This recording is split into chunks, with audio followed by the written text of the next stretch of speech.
Yeah bros, in this video we're gonna talk about the hottest waifus. I'm gonna tell you why your favorite's wrong, and at the end I'll reveal who the all-time greatest waifu ever is. None of that PC stuff over here, know what I mean? This is where we talk about the real waifus. I don't know why I'm talking like off-brand Hulk Hogan, but it kinda came out like this. I know you're out here for the skimpy outfits, the ahegao faces, and much more. And that's exactly what this video is gonna deliver. We've got the cutest faces, the biggest boobs, and the hottest scenes. All that stuff you can't show your mom, your girlfriend, or your sisters, cause they'll get angry with you. My sister already called me out for making this video, and thanks for making the thumbnail. This video is really about how anime, manga, and JRPGs portray and treat female characters. Specifically the issues with how they're portrayed in bigger titles. Mostly action-adventure stuff because those are what sells. At the end, I will list some of my favorite female characters because that's what some of you came here for, and I don't want to feel bad about misleading anyone. So I'm gonna feel bad about objectifying 2D and 3D characters instead. And not to be an elitist piece of shit, but to get to the top of my list, you gotta be well written and good looking. Honestly, if I could choose a favorite purely based on looks, then this might as well have been a video about Elfelt. The relationship between anime and manga culture with female characters has been an issue since forever. In many 80s and 90s stories, they faced the same issues as many female characters in Hollywood did. They were either plot devices or trophies for the male hero. And not too much thought was put into maybe not raping and killing them. I'm looking at you, manga entertainment. Many other smarter people than me have made great videos about that kind of representation in Hollywood. And I'm here to do that for anime girls, because it seems that not every writer got the memo. Too often, these characters are written with barely any character. It's becoming harder to find characters who break out of tropes, and being a female character goes hand in hand with a lot of sexualizing. Seriously, I just want to enjoy my Japanese cartoon without feeling bad or being judged. The word waifu comes from young Japanese people borrowing the word wife from English in the 1980s.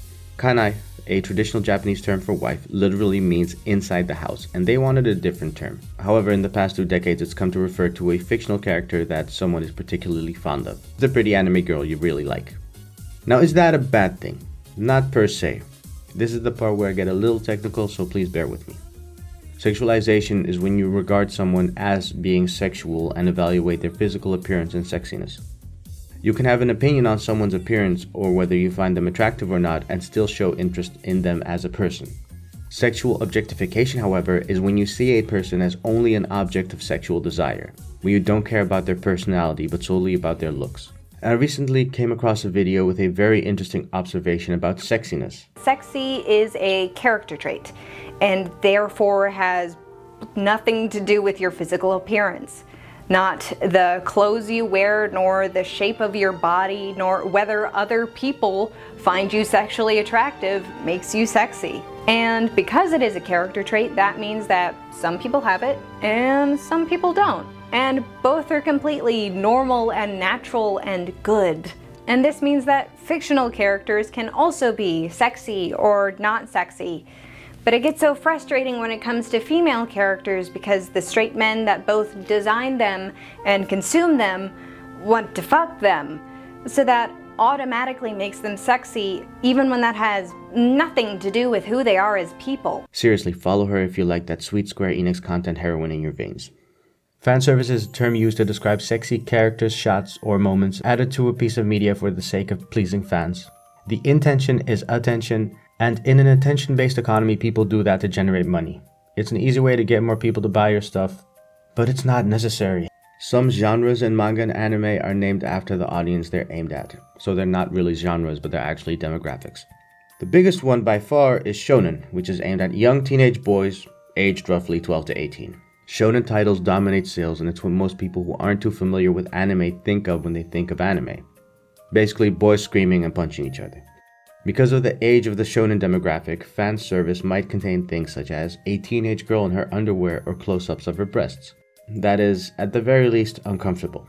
It's sexualizing a character who is too young for an adult audience.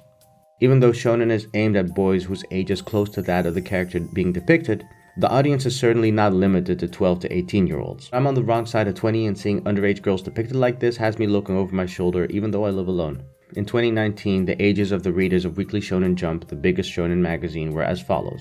As you can see, adults make up more than half of the audience, so can we please move on from depicting underage girls like this? Oh, and there is a specific category of characters that I want to call out, because this should not exist. Where sometimes 15-year-old girls in anime look like this, lolicons look like this. What the fuck? Lollies are girls who are made to look really young and who are also sexualized. And the term lolicon actually refers to the infatuation with young or young-looking girls. So if we're being honest, it's more of a Pornhub tag than anything else. I refuse to date the lolly girl in Doki Doki Literature Club because I think it's fucking creepy. And it's also why I stopped buying the manga of Made in Abyss. I do not need to see a 12-year-old's breasts. The sexualization of mainly young female characters leads to all kinds of problems. These include fetishization of women and girls, and I suspect to an extent Asian women and girls specifically, but I haven't looked into research on the topic. There is, however, plenty of anecdotal evidence. It also reinforces subconscious thoughts in boys and girls. For girls, it instills that their looks are more important than they should be, and that their sexuality is publicly owned as women are constantly sexualized. Fictional women are always seen as sexy, by default. Manga and anime also often depict boys as sexualizing girls. Too many shows still have a pervy character. I know that's a trope from way back, but can we please move on? I know that a lot of them try to subvert the trope, but they are nailing it in my opinion. Whether it's Minata being hit all the time or An owning Ryuji's reactions to her body, it's still unnecessary sexualization, and that's gross. You can draw pretty girls without drawing attention to their bodies or sexualizing them. That's all I'm saying. There's one example of sexualizing in a manga and anime kind of way that I kinda like. I still think it's a little gross at times, but hear me out. Shinra and Celti in Durarara are a cute ass couple. Number 2 anime couple in my book. Shinra has a dirty otaku mind, and when he projects that onto Celti, she punishes him for it. However, when he's being a kind and affectionate partner, she will play along by flirting back or by dressing up in outfits that he likes. Shinra seems like someone who has been indoctrinated by otaku culture to fall for these tropes. Celti is kinda training him to behave. She gets why he finds it attractive, but feeling entitled to and expecting a woman to embody your dirty dreams and overindulging in that kind of behavior, that's all bad. This is a better subversion than the ones I previously mentioned, because it deals with the problem instead of just punishing Shinra for a laugh. And it should be noted that Celti is sexualized way less than the teenage girls in My Hero Academia and Persona 5. Seriously, An's arc revolves around her being sexualized and overcoming that, but the powers that she awakens are sexualized. Oh! In any case, if you Google the topic, you'll find many articles, opinion pieces, and discussions. If you ask me, sexualization and sexual objectification in anime is bad, but it gets it way worse than Hollywood movies do, even though they're just as bad. Maybe that's because there are still plenty of people who dismiss animation as something for kids. But if it's purely for kids, then why does it have to be so sexual? Where's the outcry about that, huh? Where are my Puritans at? Ah, fuck. So why is it that female characters are often written so badly? We should first establish a baseline by looking at what makes a good character. More importantly, what makes a good supporting character. Female main characters are often written well if the story overall is written well. But how do you do so for a character with much less time? Margaret Atwood has 8 tips for writing secondary characters. I'll explain those tips and use examples of characters who I consider to be well written to illustrate them. Number 1. Your secondary characters are formed by their experiences. They have a backstory. The main cast of Persona 5 each have been treated badly by a grown-up, whether it's a teacher or a parent, and that gives them a reason for joining the Phantom Thieves and pursuing the main quest of cleaning up corruption. That's the main strength of the writing in Persona 5.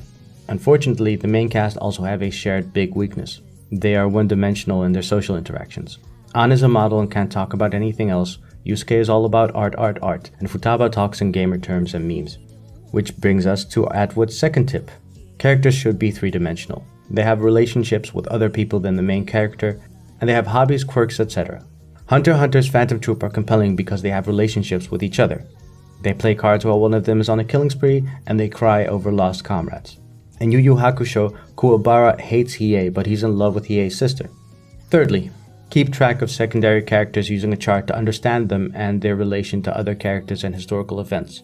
Things such as age and social standing impact how characters relate to each other. Robin and Frankie are older and much calmer than the energetic late teen and early tween Straw Hats. She's like the mom. She's the mom of the crew. Frankie's the dad. Riza Hawkeye was old enough to serve in the military during the Ishvalan War of Extermination. Number 4. Make them interesting. Characters should be imperfect and relate to the main character in interesting ways. Think of Yuffie in Final Fantasy VII, who's a kleptomaniac who steals the main cast's materia, which in turn leads to a side quest to a part of the world that's hinted out throughout the game, but not a part of the main story. Number 5. Characters speak with purpose. Think about what your character is after. Misato Katsuragi wants to be loved, but she's also afraid of letting people get too close. Her coping mechanism is intimacy, but only at a surface level. All her interactions keep people at a safe distance, but close enough to not feel lonely. 6. Get the dialogue right. Think about how your character would talk. Think about energy, social standing, accents, etc. Satsuki Kiryuin is supposed to represent a fashionable fascist leader. She speaks as one, formal and authoritative. Ryuko is her antithesis and talks like a punk, informal and with disregard for social standings. 7. Choose names wisely. They should vary depending on where your character is from. Attack on Titan mostly does this right. Most characters have German-sounding names, like Eren Jaeger, Rainer Braun, but Mikasa, who turns out to be from fictional Japan, sounds completely different. And yes, I'm ignoring the fact that her last name is Ackerman for the sake of my argument. 8. Surprise your readers with unpredictable characters. In Gurren Lagann, halfway through the series, humanity reconquered the surface of the planet and a time skip happens. After the time skip, the main cast are all promoted to leadership functions in politics, except for Yoko. She decided that that's not for her and left. A few episodes later, we find out that she went to a small island town to become a teacher. This kinda came out of the blue, but was probably because being with the others reminded her way too much of her lover who passed away. In many anime and or manga, you see a cast where the male characters hit many of these notes, but the same can't be said for the female cast members. In Death Note, we get a lot of personality from the supporting male characters. That goes for the investigation squad and for all of the geniuses. And the same can't be said for the female characters who are just there. The only interesting female character is Rem. Now here's something I would like to add about relationships and getting dialogue right. I am not an expert, but I think it's pretty safe to say that Japan's culture is pretty reserved. I can relate as someone whose family is from a culture where boys and girls have to be distant and formal once they reach a certain age, even if they're related. It's difficult for men to know how women would react if they never find that out in real life. In Tim Rogers' video on Tokimeki Memorial, he mentions how Koichi Igarashi asked his girlfriend, who also worked at Konami at the time, about what girls would actually think about situations in the game and how they would react to make the dialogue more realistic. This is why the common advice is to write what you know. Kishimoto, the writer of Naruto, is notoriously bad at giving female characters purpose and backstory. Sakura is one of the main characters, but her entire story revolves around her crush on Sasuke. The only other thing we know about her is that she used to be friends with Ino as kids before they became rivals over Sasuke. The only other things we know about Ino is that her parents own a flower store and that she is part of Team 10 with these two amazing goofballs. 1010 gets it the worst. Name one thing about her that isn't weapons or her team.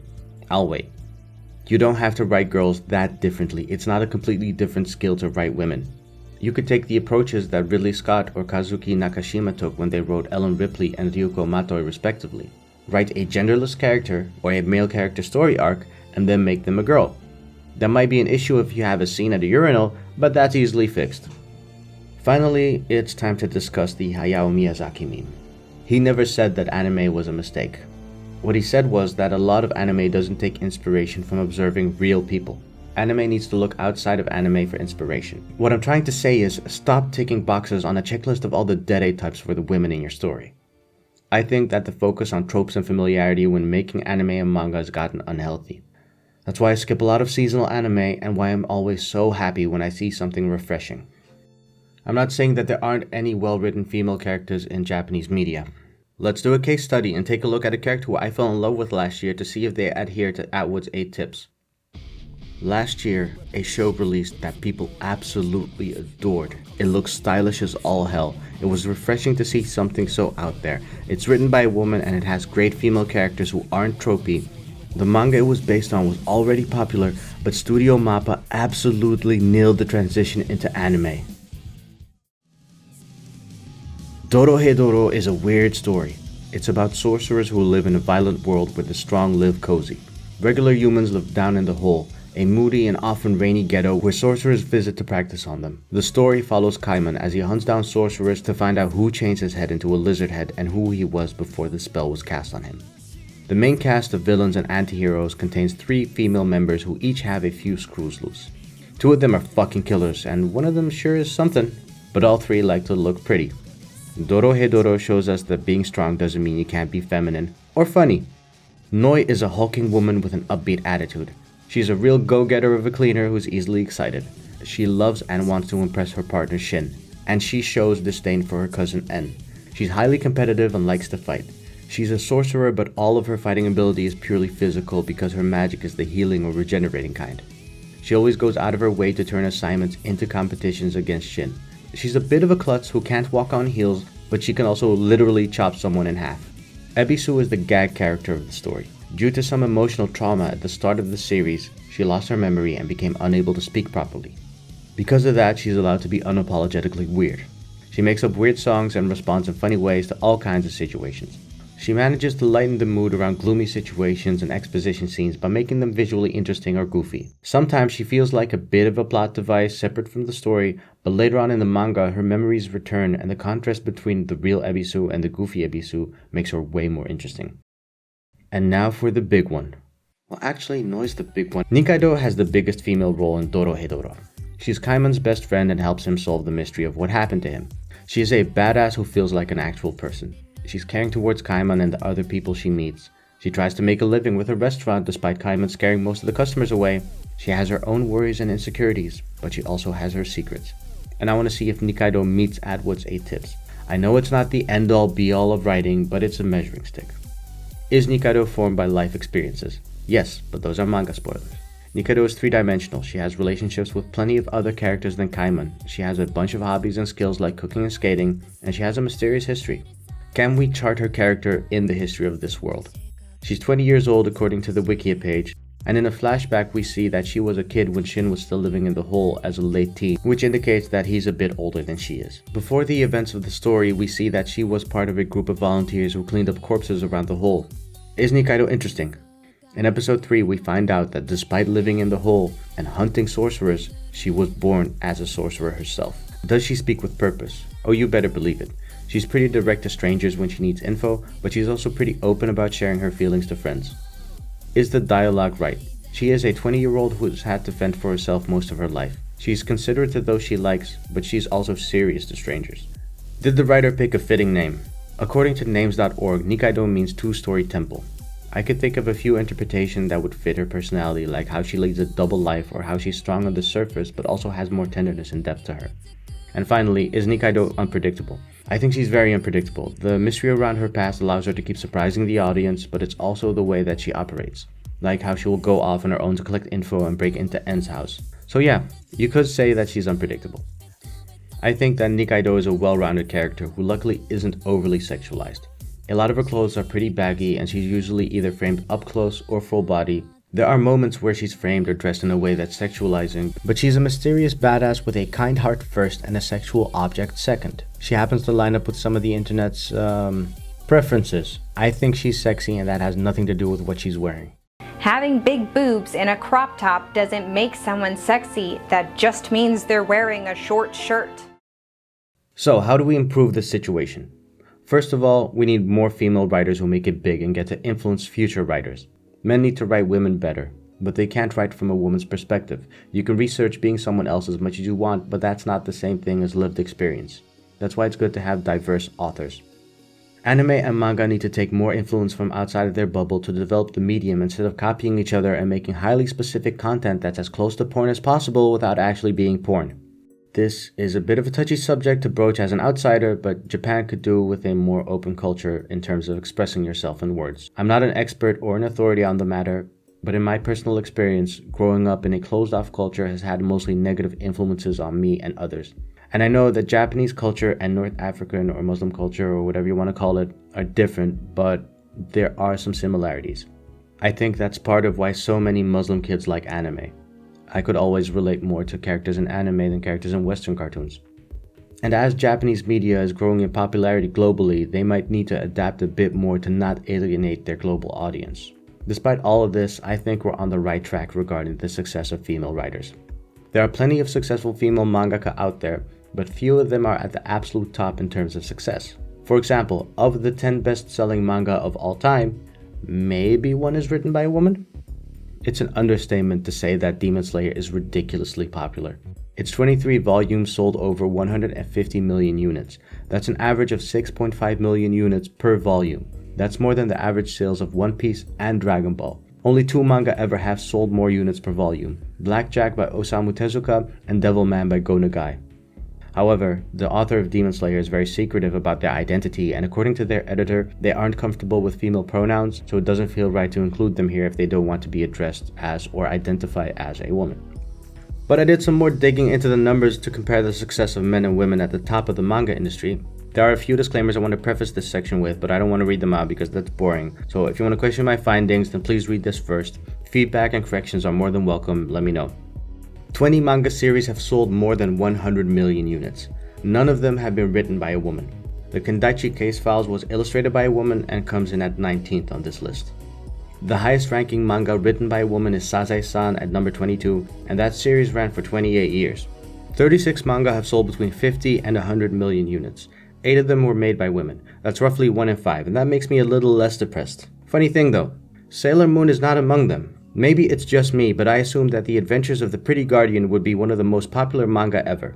It isn't. Sailor Moon's 18 volumes sold 35 million units. That is nothing to scoff at, but that's nowhere near the 490 million of One Piece, which is number 1 by a distance. The most successful female mangaka is Rumiko Takahashi, who had to write 4 successful long-running series between 1978 and 2008. These include Ranma Half and Inuyasha, and that 40-year career only gets her to 10th on this list.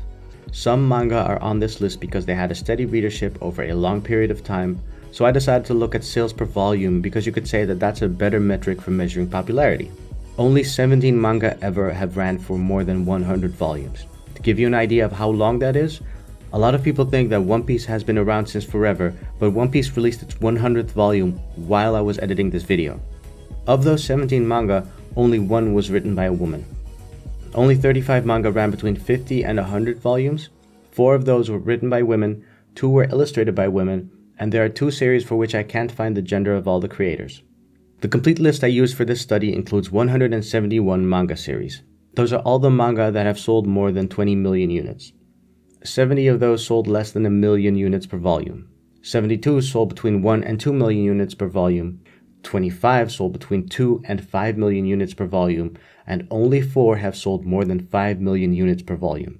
Of the top 50 most popular manga ever based on sales per volume, 12 were created by women, and 1 was illustrated by a woman. That's a quarter of the top 50, which isn't terrible. However, only 2 of them are in the top 20. The most popular manga written by women are Hiromu Arakawa's Fullmetal Alchemist and Jiji Akutami's Jujutsu Kaisen. What all of this comes down to is that the upper echelons of manga are dominated by men. The celestial floor is an all-boys club, and it's time to break that glass ceiling. Popularity isn't all that matters in this debate. Fullmetal and Jujutsu Kaisen are both universally acclaimed. It's difficult to compare manga or mangaka and say who's better or how popular something should be. They're not substitutable. You never know what's going to end up being popular, and it's not a matter of talent. All these people are insanely talented and have a grueling work life. I just hope that talented people in every field get to enjoy the same success no matter their race, gender, beliefs, orientations, or whatever. And of course, I like to see talent be rewarded. But if you try to tell me that this is just a matter of talent, then let me point out to you that Naruto is 11th on this list and Shin-chan is 20th, while Vagabond and Berserk have to make do with 27th and 63rd respectively. Kishimoto can draw when he wants to, but he's no Inoue or Miura. Got it? On an early episode of Castle Super Beast, Wooly told Pat that making a living as a mangaka is tough for the majority of them. However, if you're a general fan of that type of media, and you know an author's name, then that's a pretty good indicator that they're making good money. Think of people like Araki, Oda, or Kubo. Now be honest with yourself. How many female mangaka do you know by name? Unless you're a dedicated fan of their works, or a nerd like me who likes to dig into the stuff, I doubt you can name that many. And I'm not calling anyone out. I couldn't even name 5 before I started researching for this video. But it's hard to believe that people like Hiromu Arakawa, Naoko Takeuchi, and Rumiko Takahashi aren't in the same league as their male counterparts revenue-wise. I know that last bit was a little sad and cynical, and I'm sorry about that. So here's something more positive. I made a list of some of the bigger female mangaka and some of the work they did. Maybe you'll see something you want to watch or read. Who knows? Maybe it might surprise you to read that some of these titles were written by a woman. Like D-Gray Man surely caught me off guard. I have a few final thoughts on writing in manga and anime before we get to my list. Kishimoto of Naruto has said openly that he thinks that women are weaker than men in general and that he writes them like that. Fuck that guy and people who think like that. Girls shouldn't act like asshole men in positions of power to be strong or in control or whatever. Hashtag boss bitch is a joke and a lie that we've been fed. It's a fantasy created by privileged white women who pretend that it's empowering. Being a boss bitch is nothing more than being a bully. That's why I hate Haruhi Suzumiya. You can be strong and feminine at the same time without being a dickhead. Most casts in these kinds of stories have a nice girl. Nice girls suck. A nice girl is not the same thing as a kind girl. A kind girl is considerate and shows it. A nice girl just doesn't want anyone to dislike them. And finally, I want to see more girls portrayed as being brave. To be brave, you have to be scared and overcome that fear. A lot of boys get to be brave in anime, but I want to see more girls being brave. Those would make for some good role models. Now, time to piss some people off.